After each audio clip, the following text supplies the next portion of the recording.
Hey, this is Rob Anspach, and welcome back to another edition of E-Heroes. Today's episode is episode 340, so we're getting up there.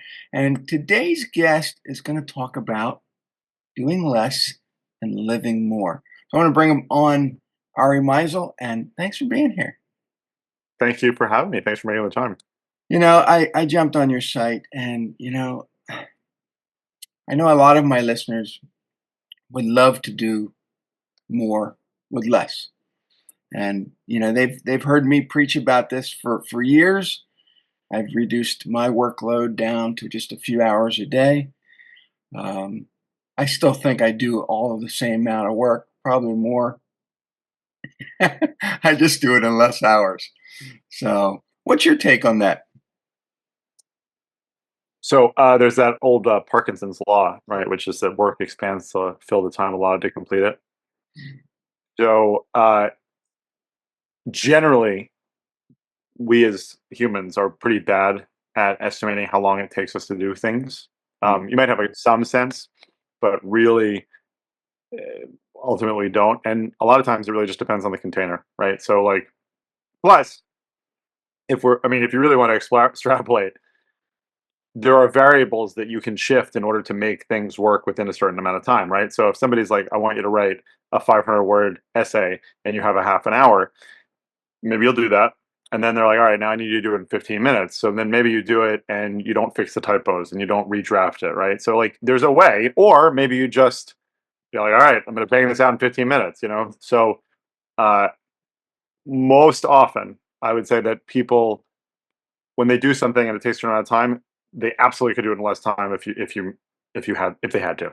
Yeah, and for me, it was always a matter of because I know most entrepreneurs are ADD or ADHD, and so my mind would wander and go. And so I would just get up in the morning and hyper focus and get all the work done that I could get done in 2 hours. And I mean, I've over the last 12 years, I've produced 55 books. So I have to stay focused in some sort. But, it's just, you know, these are a distraction. They were supposed to help our lives. I think they doubled the amount of work that we do in a day.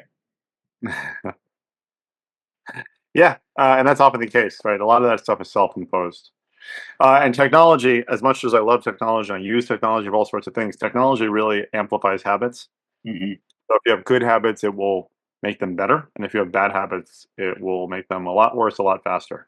Yeah, I've learned to turn off all the notifications. I don't get dinged. I don't get pinged. I don't, you know, I check it when I check it, but we live in a society where people want instant replies.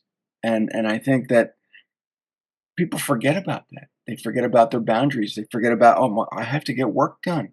How am I supposed to get this done if I'm constantly picking up the phone and answering or checking emails? I mean, yesterday I just alone 71 spam calls. I'd never get any work done if I was answering all those. Yeah, that's right. But that's some of that requires discipline, right? Some of that is about systems. I think that a lot of people mistakenly treat their devices and their tools as if they are a way for the outside world to reach them, Hmm. and they're really supposed to be something that we use to our benefit to reach out to our world, not the other way around. Yeah, you have a series of books on your website, and the one that really resonated with me was the replaceable founder, and and I think that that's the big thing right now for entrepreneurs. They don't know how to replace themselves. For me, it was I've been an entrepreneur for 30 years, and over that course of time, I started writing SOPs and putting my job description down for one day I would replace myself, but those SOPs end up going on a shelf and nobody pulls them down. So it's very hard for people to do that. That's true. Yes, but well, that is true. And one of the things I always like to ask when I was speaking to people in person more often was, how many of you have documented processes in your company? And a bunch of people would raise their hands. And Hmm. then you'd say, okay, so of those, how many of you feel like they're in an easily accessible place that people know where they are? And a lot of hands would drop, right? Because there's literally these companies that would write these things down, put them in a binder, and they'd be, behind somebody's desk. You need to go through the process of creating the SOPs. That's important. Like the process of creating the process is really essential. But then what we want to start to do is look at what elements of those can be optimized and removed, or we don't need to do them, or they're redundant. What elements of that can be automated? And nowadays we can automate so many things, right? So that it doesn't even become part of the human interaction element of the process. And then what's left, it's not so much about being a passive process as somebody goes and refers to. It's more that there should be some sort of trigger that kicks off this process and then prompts people to do the things that they need to do. Hmm. So you really have to like inculcate it into the way that people operate. Right. Yeah. And some of these SOPs then can be created in a program. So you type in a keyword, and this scenario pops up that you're supposed to follow, and that's even better. The problem is most people don't know how to get onto that program or use the program, and so it's redundant. You're back to square one. And but I also am of the mind that nobody does what I do. So to hand That's a over problem, though. control is very hard. Yeah, so that's a problem in and of itself. Right? Uh, and that often is where the bottlenecks come from, like to start with, right? Because people think I'm the only one who can do this, which is such a, if you think about it, it's such a like a weird egotistical thing, and I'm guilty of it too. Like we're all guilty of it, but it's like to think that it's kind of, and I don't know what you're feeling on this. It's kind of like thinking that we're the only intelligent species in the universe. Like that to me seems like a crazy notion, right? With the vast universe that we know exists and the billions of planets and stars and things, like we're the only ones, right? Like that doesn't make any sense. So how could we be the only one that can write a piece of copy, right? Or the only one who can. I, I see this far too often where you have CEOs booking their own travel all the time because they feel like nobody. I'm the only one who can figure out the seat that I want. Like it's it's such limited thinking. I book And my yeah, I mean, look. Well, so the really interesting thing, and I've gotten to do this a number of times over my career as a coach and in other capacities, is you have somebody like that and they say like only I can do this thing. And I'll give you a good example. There was a person in one of my workshops years ago who was a lawyer, and their firm specializes in wills and trusts, well, estates and trusts, sorry. And there's six partners, and then there's the senior, like the guy who founded the company, who's been doing this for 60 years basically. And these six partners are very competent. They do these trusts, they do these wills, but the senior guy, the main guy, insists on always like reviewing every document, and it creates a significant bottleneck, as you can imagine. And the person who was telling me about this, the older guy, happened to be his father. I was like, all right, well, have you ever asked him, like when he makes changes and things, like why did he do that?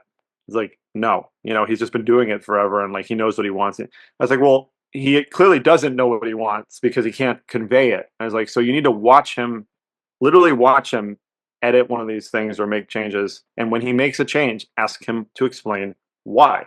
Then you memorialize that into a process so that next time it doesn't happen. And eventually you can chip away at it and do that thing. But it's like this thing that seems so amorphous, and you know it when you know it. Like it really can be codified. And then Mhm. I'll give you one other example. It's a really really good example of that. I am for about 14 years now. I've been a volunteer EMT.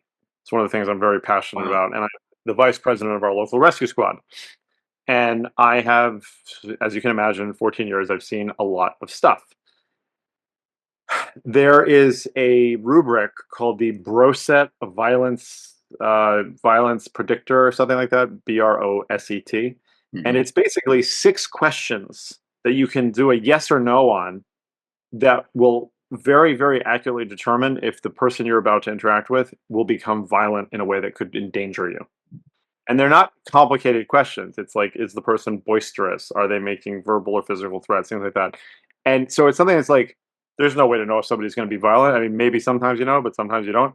This is a 6-question rubric that it can accurately predict something as amorphous and undefined as that. Hmm. Wow. And imagine you taking that same 6 questions and taking it into an entrepreneur or a CEO and seeing if they're able to share their experiences or Are they going to be say violent? something or if they're violent. Yeah. But I think one of the things that really is troublesome to me is this whole hustle culture. You see it on social media. Everybody's going hustle, hustle, hustle, grind, grind, grind, and I'm like, oh shit! I did that long ago. I can't. It burns you out, and I that's probably the basis of your book, the art of less doing. Yeah. So, I mean, the whole purpose of less doing. So, okay. So there's less doing, which was my original productivity system, which was really much more focused on personal productivity, and Mm, then that developed over time into the replaceable founder, which is more of a business methodology. But less doing really came out of this idea of being completely overwhelmed. And in my case, it was because I was diagnosed with a chronic illness, which is Crohn's disease, when I was 23, and now 20 years later, there's no signs or symptoms of what's supposed to be an incurable illness that I was mm, able to overcome. And stress was a really big component of that. And what it led me to was this idea of what would you do if you could only work 1 hour per day? Because that was a reality for me at that point. And the question at that point really isn't what would you do, but what wouldn't you do?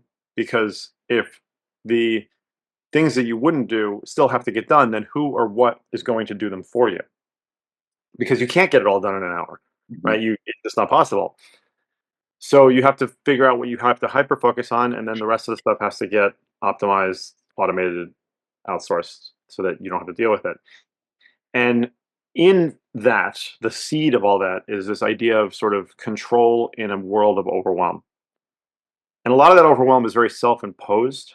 So, like, email is a really good example. Email is across the board, regardless of age, income, job position, industry, email consistently comes up as the number one source of productivity challenge for people. And I think part of that, and I'm imagining that you and I are of a similar generation, but nobody really ever taught us, and they're not teaching it now. I have 5 children. Like, they don't teach them how to use email correctly. And the people that would do that anyway are the people that never learned how to do it in the first place either. mhm. Right? So we were just given this thing that now it's like people can pour this bucket of to-dos into for us. It's like a to-do list that people fill for us. That's how a lot of people treat it. And nobody ever had a system to figure it out. And it creates a lot of stress. And it's also, unlike physical mail, this is a really weird one, but unlike physical mail that has like a neurological connection. So, if I take an envelope and I put it in the mailbox, my brain will remember that way better than did that did that person email me, and then did I get back to them? No, I did, but then did they get back to me? Like, it's like we can't connect with that in the same neurological way. So it's really overwhelming. It's really stressful. Well, and And and the way Google works their Gmail now is they compile stuff in the weirdest way. So when you go to search, you're like, I know I did that. And then you get a follow-up thing from Gmail, and then you got this. Next thing you know, everything is just messed up, and you're like, screw this, I ain't using Gmail anymore. But they're all yeah, people throw their hands up. yeah. Well, yesterday I went over to my mom's house to fix her iPad. She's 80 years old. I said, Mom, don't you check your emails? She said, Yeah, they're in there. I said, Yeah. It says 25,000 of them. Yep, they're all She's there. like, she says it's too overwhelming. I don't care. I'm like, there you go. And that's the problem with a lot of entrepreneurs is that they get overwhelmed with certain aspects of the job where they had a secretary, if they had someone that could take over. Hey, just you go through my emails, you go through this, you go through that. It's one less thing you got to worry about. But they don't. We spend 3 hours a day on social, on email, on this and that. and then you wonder why you can't get anything done. You know?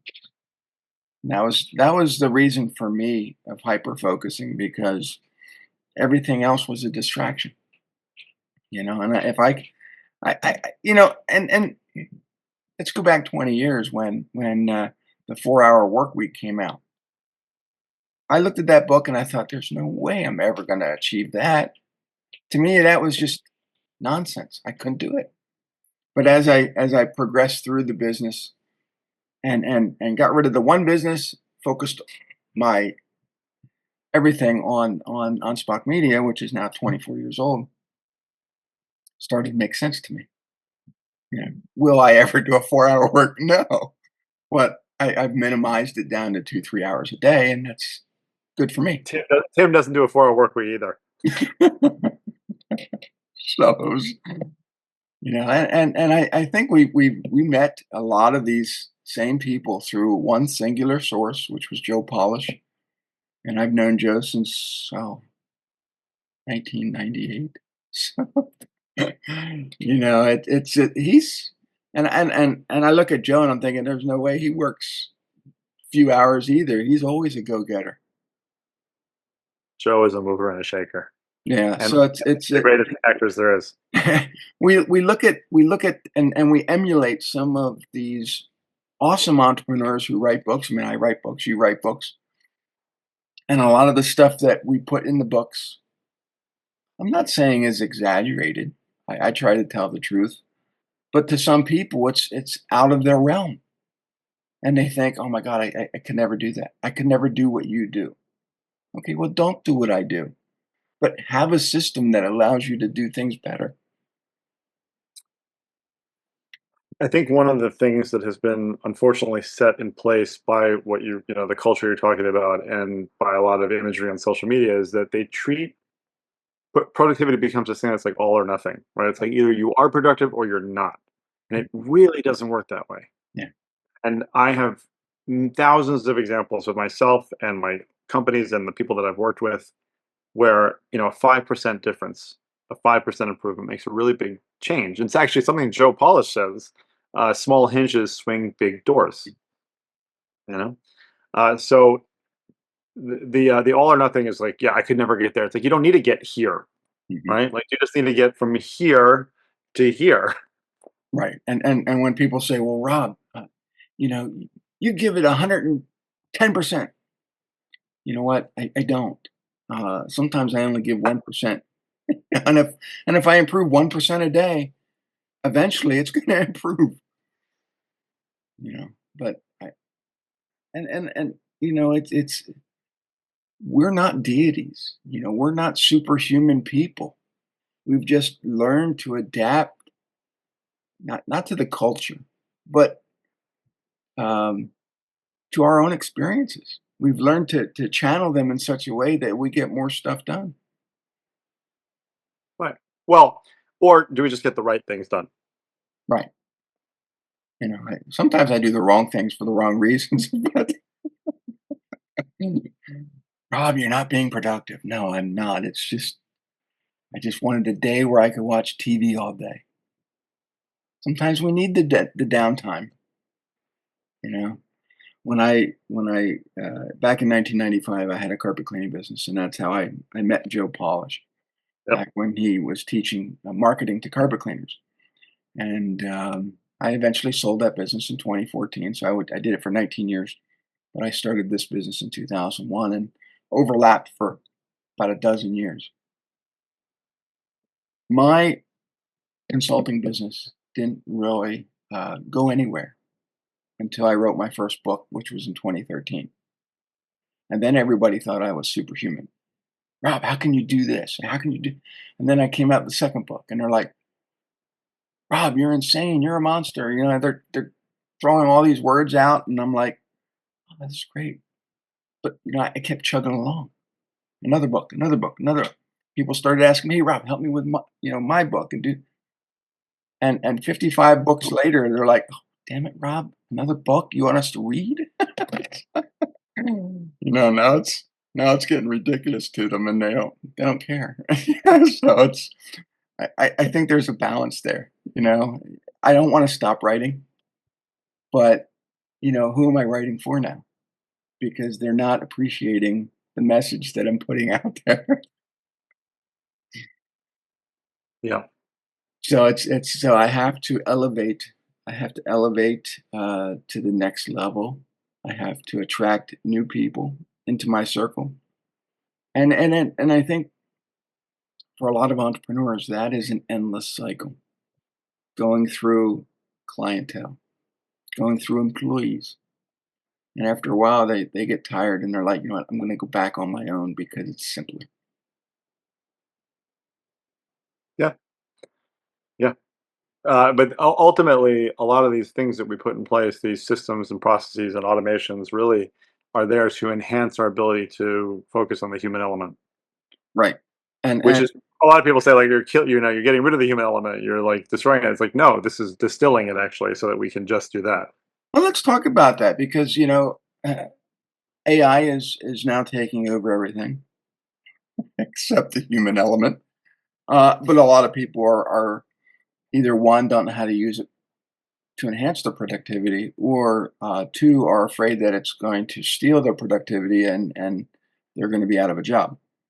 And I've been using AI for 2 years, and it's allowed me to enhance Still what have a I job. do in such a way that I get stuff done faster. So, okay, so that is a really critical thing, what you just said, and it's something that I've been saying to people since the beginning.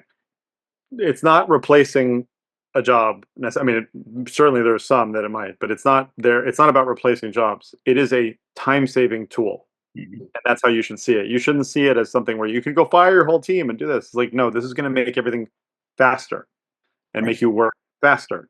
Now, that may get you to a point where you don't need a person doing the thing, but it's the wrong way of looking at it, right? And you have a lot of people who are like, I've had clients ask me, like, which is the best AI to replace my copywriters? Like, that's the wrong question. That Yeah. is absolutely the wrong question. But maybe we can make your copywriter's job a lot faster, or maybe make the way you get ideas to your copywriter a lot faster, which is valuable Yeah. until it learns how you do things, and then it can replace your copywriter. Well, and I consider it just a tool. It's a tool just like these things. Yes, this is a distraction, but in the right hands, it can be used as a way to make more money.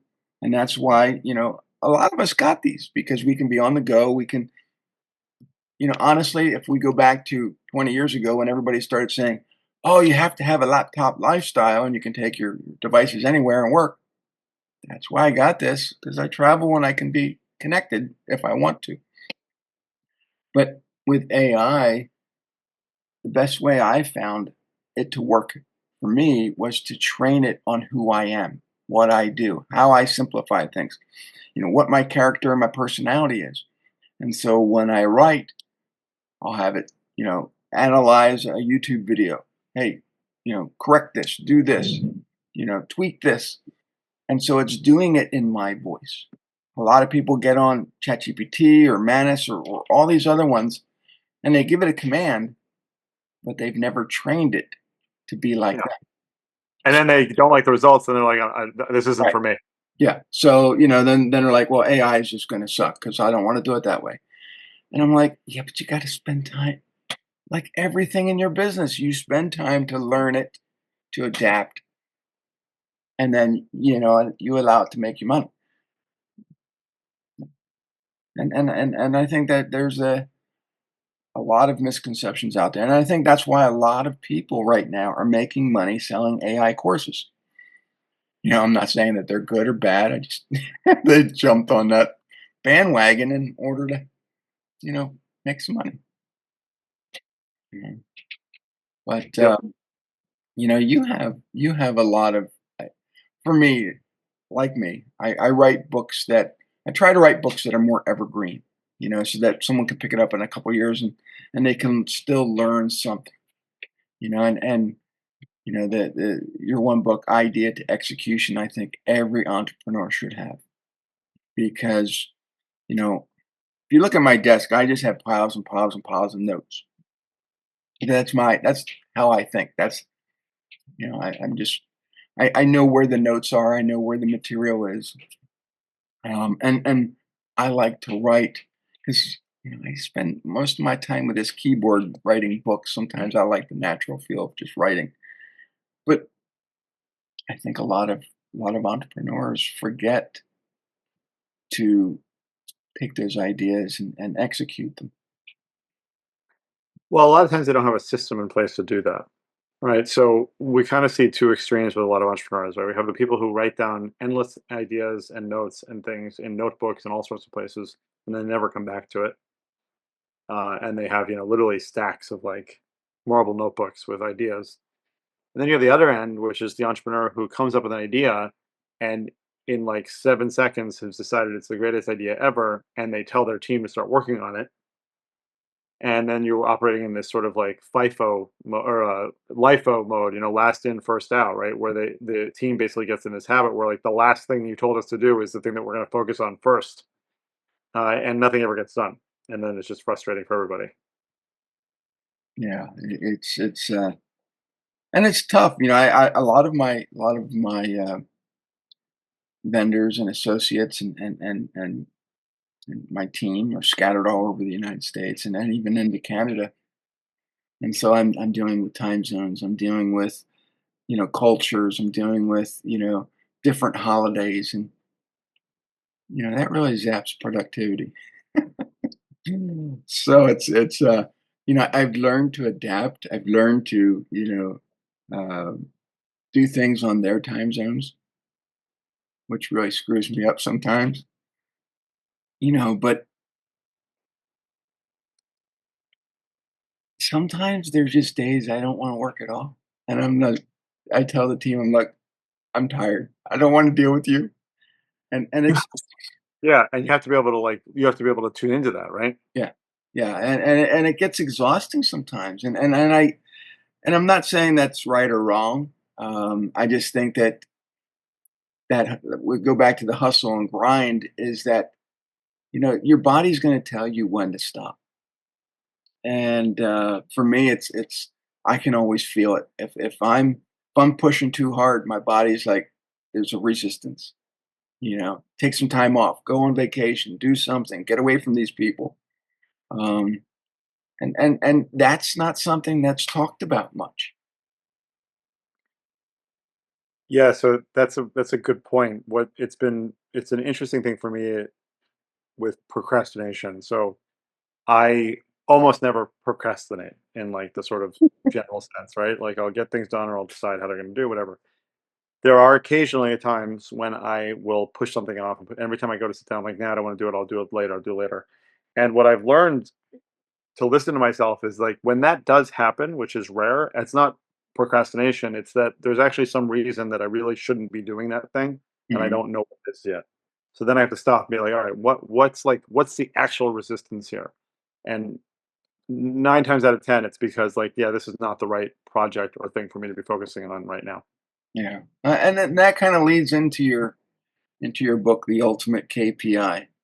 It's I think we need to offload a lot of the stuff that we don't like, we don't want to do, but it's hard.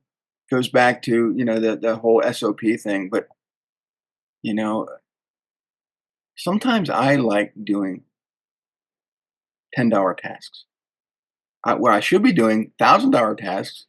Sometimes I just screw it. I'm just going to do this task because it's easier, it's quick, and I can get it done. And it's like it's not the best use of my time.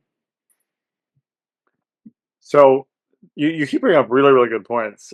So there are certain things where uh, I totally could outsource it or have it done some other way, but I'd rather do it myself. So my wife and I cleaned up all the leaves in our yard yesterday, and so we spent 2 hours together outside working out Mhm. basically, and cleaning it up. Definitely could have had somebody do that for, $20 an hour and been done with it. But it's like those are the things that are so important for us. I think just sort of human connection and growth that we often end up missing with. Because I could easily sit at a desk all day and never do anything, right? I could have my food delivered, or I have a chef come make it. I could have a driver take my kids to their various activities. I could have somebody cleaning the house. We don't have any of those things because it's like I think that those this is like an unpopular opinion, but I think when you have too much of that stuff done for you, Mhm. it makes people profoundly unhappy. Yeah. Yeah, and sometimes when I do those small tasks, it reminds me of my roots, how I started out, how I, you know, started doing all of this by myself, and yeah, I'm not saying that it's productive in any way, but it's just sometimes I just like that nostalgic feel, you know, Yeah, and maybe I'm weird, but those smaller tasks sometimes allow me to touch base with that element of starting over, and so it kind of brings perspective back down. Hey, I'm not, yes, I am the CEO, but I'm also, you know not what's the word I want to look at, I'm still, I can still do this other job, this smaller job, this thing that I think you kind of get what I'm saying, but yeah, it just, and I think because I owned a carpet cleaning business, I was always cleaning up after everybody, whether they had literally. dogs, cats, and so it's that mentality that I'm still cleaning up after somebody, even myself. Now, and I'm doing these menial jobs that I could give to somebody else, you know. But it allows me, I think, when I do take on bigger jobs, $1,000 jobs or $1,000 an hour jobs where I'm utilizing more of my brain power. I appreciate what I did to this small job, and I think that's the problem with society today is that the CEOs don't want to lower themselves to do the menial tasks. They don't want to change the trash cans. They don't want to mop the floors. There's a few out there that still will step in and help, but I think that by and large that they've gotten to the point in their career they don't want to do that anymore. Yeah, right.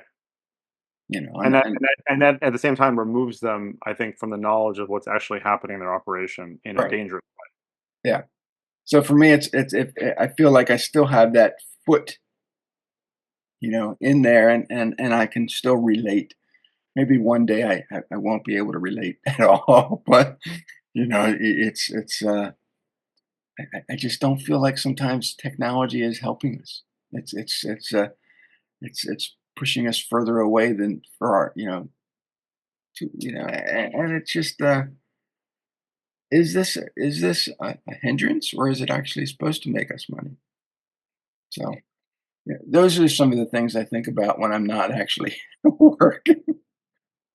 And like you, I have 6 kids, and my oldest is 35, 36 this year, 6 kids. Got me beat. and yeah, and 6 grandkids, and so everything that I do has to be done for the sake of the family. Is what I'm doing uh, helping them? Because I don't really care if it helps the community. Honestly, I wanted to make sure that first and foremost it helps my family. And now, granted, I don't like raking leaves. It's just one chore I don't want to do. So I pay the neighborhood kid. Yeah, maybe I'll pay you guys to come over and rake my leaves. No, but so how did you get started in all this? Because for me, it was owning that carpet cleaning business that prompted me into learning marketing to learning from the greats like Joe and Dan Kennedy and some of these other ones. But how did you get started? So, like I said, I got diagnosed with Crohn's disease when I was 23. I had been working in real estate, construction, and development, and, I found myself I was working 18 hours a day, like, on a construction site. I was in a lot of debt, had a lot of stress, and then my body broke basically, right? So I was diagnosed and was put on a lot of medicine, and I got really sick and found myself in that very real scenario where I can only get an hour of work done on a given day.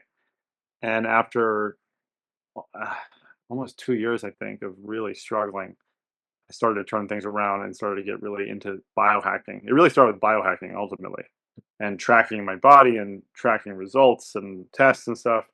And then started to take on the idea of attacking stress. And this hour a day plus like the stress element and stuff, I just started writing little blog posts about productivity and hacks, things that I was trying, tools that I was trying, which was somewhat limited at the time. I mean, this is like 15 years ago. Uh, Yeah, because I didn't even hear I mean, I don't even think I heard the word biohacking until a couple years ago. yeah, it was. Yeah, I don't think it was called that at the time. Quantified self was like the first sort of movement, right? The QS movement, which I got involved in, and a lot of my first talks on stage and stuff were all about biohacking things. But I just started writing about things, experimenting, and got some traction. And then I taught a class for it was like $5 a person or something. I taught this class at a local thing, and people really liked it. So then I started teaching it more and more, and I started developing the content for the system of Less Doing based on a lot of that feedback. And pretty soon I was teaching like 40-person classes twice a month that were like sold out every time. It was really cool. And then uh, wrote the book based on all the stuff that I've been teaching, which got picked up by Penguin Random House, was biggest publisher there is, which was really cool. There was an editor at one of my classes, and he really liked it. And then that was great, and that was fine. And then all of a sudden, I got a random call, FaceTime video call from Joe Polish. I had no idea who he was, and he's like, "Hey, I'm Joe Polish." I was like, "Okay, hi." And he's like, I read your book and I loved, and he shows me the book and it's got like highlights and post-it notes all over the place. It's like, thanks. Wow, great. He's like, you have to come speak at my event in Laguna Beach next month. This is 10 years ago. I was like, I don't know who you are, but okay, cool. Sounds great. So uh they make all the details. I fly in, and I had 3 kids at that point, but busy household, right? So I basically made the plans to fly in. I got in at 11 o'clock at night and went right to the hotel and went right to sleep. I have no idea what I'm talking, like what this is going to be, what I'm going to talk about. Or I knew what I was talking about. They wanted me to talk about. I had created an automated podcast production process because Mhm. I had started a podcast. So this was like I could record it and then be done, and then everything else happened. And everybody does that now, but I think I was really ahead of the game when I was talking about doing that, because it used a combination of automation tools, various tools, and VAs and people from Fiverr, all sorts of stuff. Anyway, I get there, go to sleep, get up in the morning, and I start to walk to like the main hotel venue, and I'm walking with Dan Sullivan. Mhm. No idea who Dan is at the time, right? Like I was so like a deer in headlights, and I was just, this is a nice guy I'm talking to, right? So we're chatting, and then he's like, all right, good luck. So I walk in the room, Good l and Dave Asprey's there, right? Damon John was there, and uh, Tim Ferris, who, I mean, like at the time was like, holy shit, it's Tim Ferris. Wow, what room am I in? And I'm standing at the back, like chatting with him like a total fanboy. And then Joe introduces me, and he introduces the talk, and he's like, "I'm going to talk about this. I met, this book, I read this book, and I think Ari is probably the greatest productivity expert I've ever seen in the world, even better than Tim Ferriss." And Wow. and Tim did not take that well. So, and it turned out that they had something going on, but I was like, he's like, "Good luck with your talk." I'm like, "Okay." So I get up on stage and I give this talk. And I think it was the second time I'd given a talk on a stage, like, and I got off the stage and it was like everybody was coming up to me being like, "That's amazing. That's what I need. I want to hire you to do this or this." And it was like in a beat that it launched my career. And I Mhm. really owe Joe a lot for that. Like it was before that and after that. And so I ended up working with Damon John. I worked with Tony Robbins because of Joe. Dave asked, well, I didn't work with Dave, but I spoke at a few of his events. We became friendly. Like there was all this just amazing things that came out of that.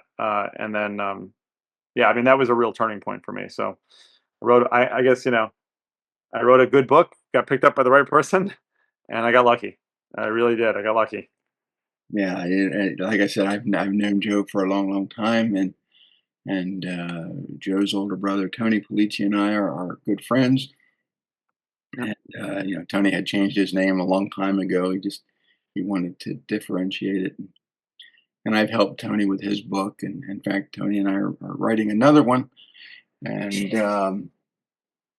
so it's we you and I are in different circles, but the connections are in some of them. And you know, I think it was Manny who connected us on Facebook. And although that you were on my Facebook for a long, long time, I guess I never reached out to bring you onto the podcast. And But thank you for doing it today. so it's I'm in awe of your website. I'm in awe of what you do and how you do it. And it's there's just a lot of stuff to learn from you. So I hope that the listeners out there are taking notes. I mean, I took a bunch of them. Where can they find you? So pretty much everything is at lessdoing.com. And if they want to get in touch with me directly, which I have a way of doing that, and it really is me, it's not an automation or anything, they can go to voxwithari.com. VOXWITHARI.com. Box, like in No, Vox like oh, like box. victory, Vix like voice. Yeah, I can't hear, but that's I've been doing this for a long time. So any last words of wisdom that you want to impart?